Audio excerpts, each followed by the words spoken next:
Philippe Vasseur, ce soir, toujours Mémoire Édition, toujours la passion du cyclisme. À 2 jours du départ du Tour de France 2021, je voulais faire un focus sur les sprinters, car cette année, on va avoir quand même pas mal d'étapes qui vont être réservées donc à ces spécialistes du genre, même si on espère quand même que sur certaines étapes, même si elles sont dites de transition et qu'elles ne sont pas très vallonnées, elles permettront aussi à des attaquants de pouvoir s'exprimer, des échappées, des bordures de se créer, parce que c'est aussi ce qui fait la passion, c'est ce qui donne l'envie à des spectateurs moins avertis d'être toujours attirés par la magie du cyclisme. C'est vrai que de voir tout le temps des étapes qui se terminent au sprint, c'est jamais si passionnant, surtout pour quelqu'un qui a un non initié. Bon, mais comme cette année, c'est vrai, le Tour de France propose quasiment 8 étapes favorables aux sprinteurs. Donc il était important pour moi de faire un focus sur ceux qui sont notamment présents. Alors donc là je vais vite défiler donc les étapes. Donc j'ai dit qu'il y en avait 8. Alors la première normalement sera la troisième étape, Lorient-Pontivy. Je parle pas des deux premières parce que comme elles sont très très vallonnées, même si c'est en Bretagne, hein, c'est pas non plus les Pyrénées, mais il y aura pas d'arrivée massive. Là où il pourrait y avoir des arrivées massives, donc c'est la première étape Lorient-Pontivy, la deuxième étape Redon-Fougères. Donc nous serons déjà à la sixième étape entre Tours et Châteauroux, donc c'est la très très plate, je crois même que c'est la plus plate. Ensuite, après un passage dans les Alpes, il y aura Saint-Paul des Trois-Châteaux Nîmes, une étape de 160 km.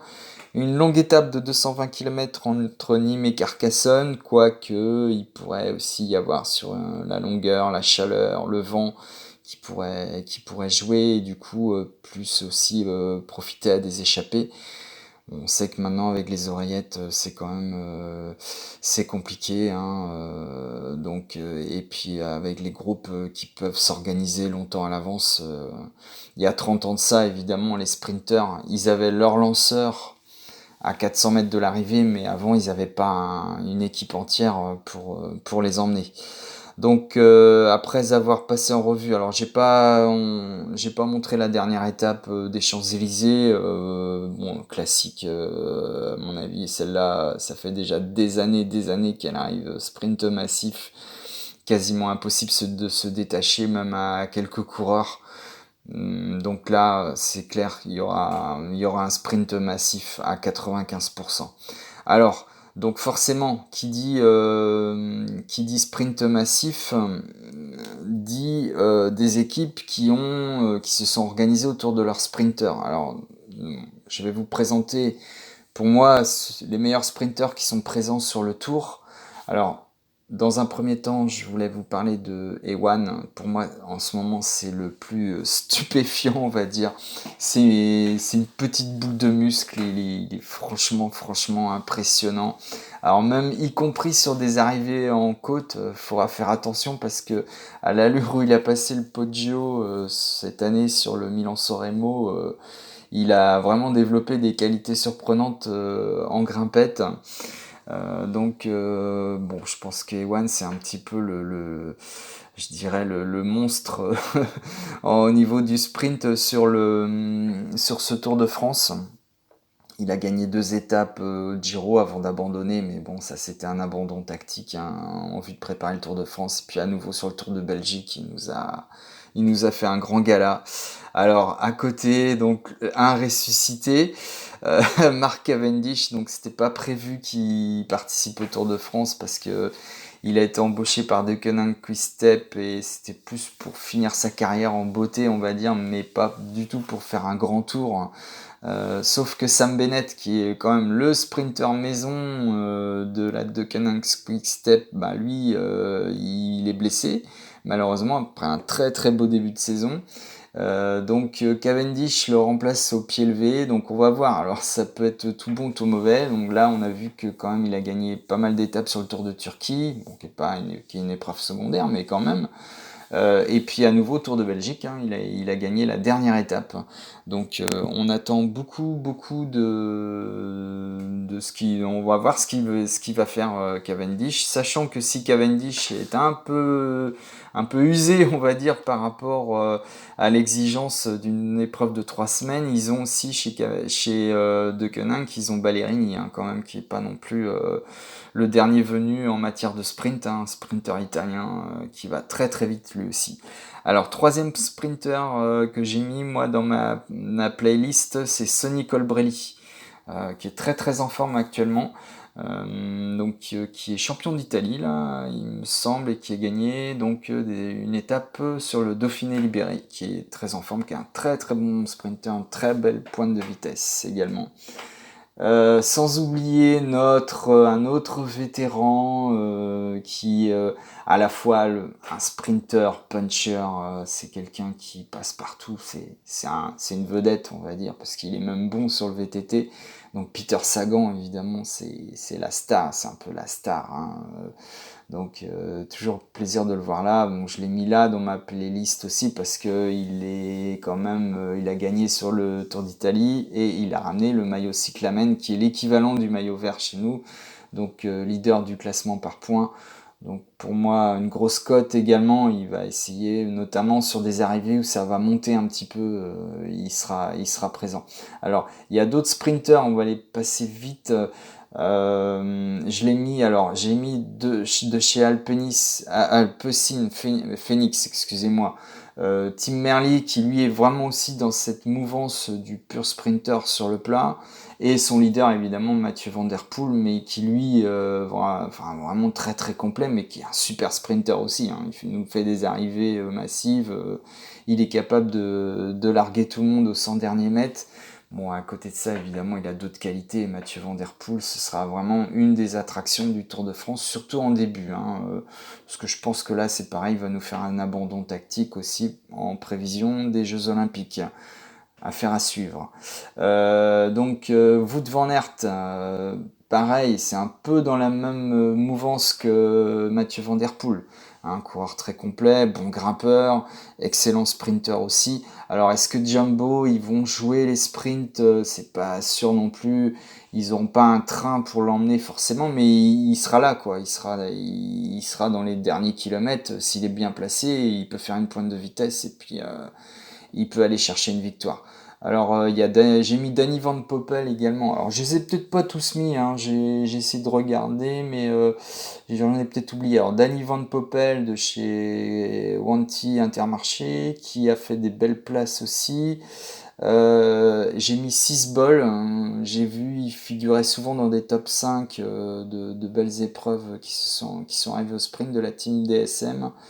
Et Mats Pedersen, ancien champion du monde, qui lui aussi est très très rapide au sprint.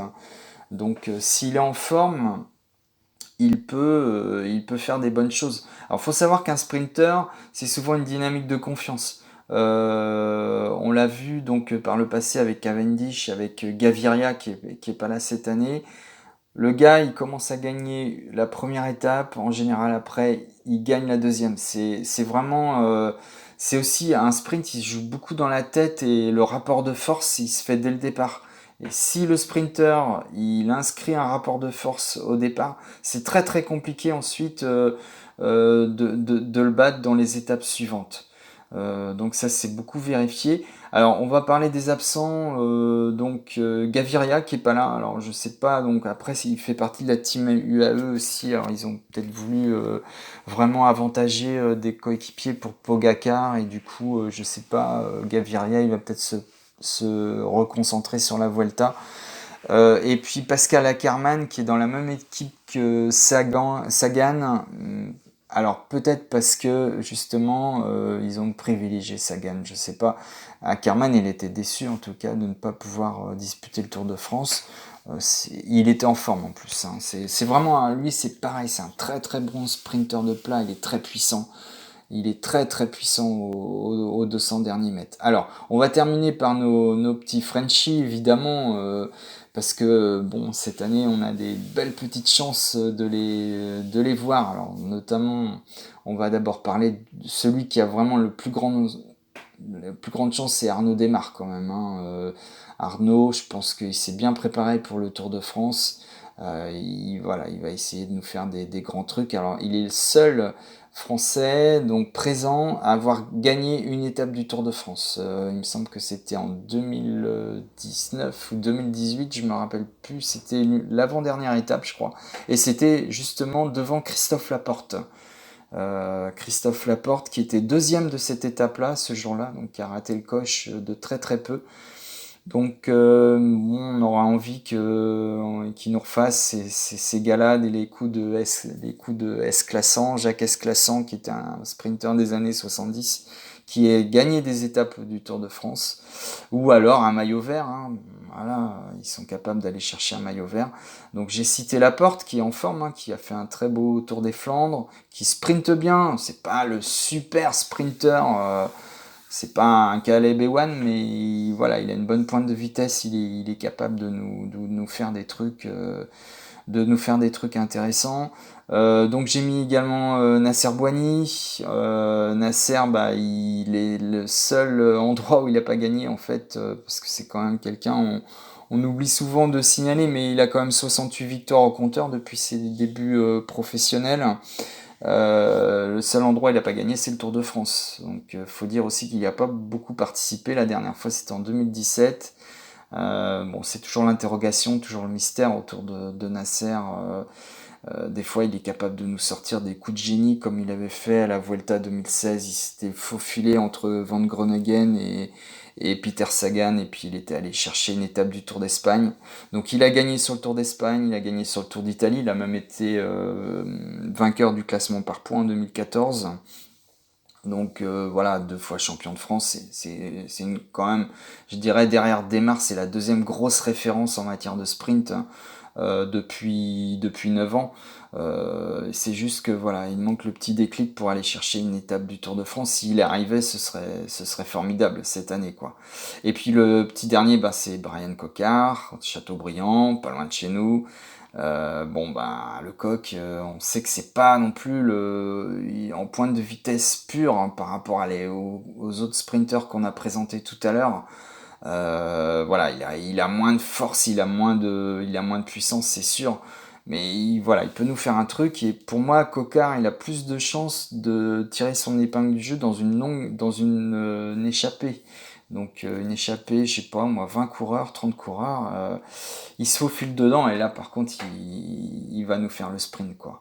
Donc voilà, Brian Cocard, pourquoi pas. Donc voilà, on a 4 Français, potentiellement 8 étapes de sprint. Ce serait dommage qu'il y en ait un qui nous ramène pas un bouquet, voire même un maillot vert, ce serait génial.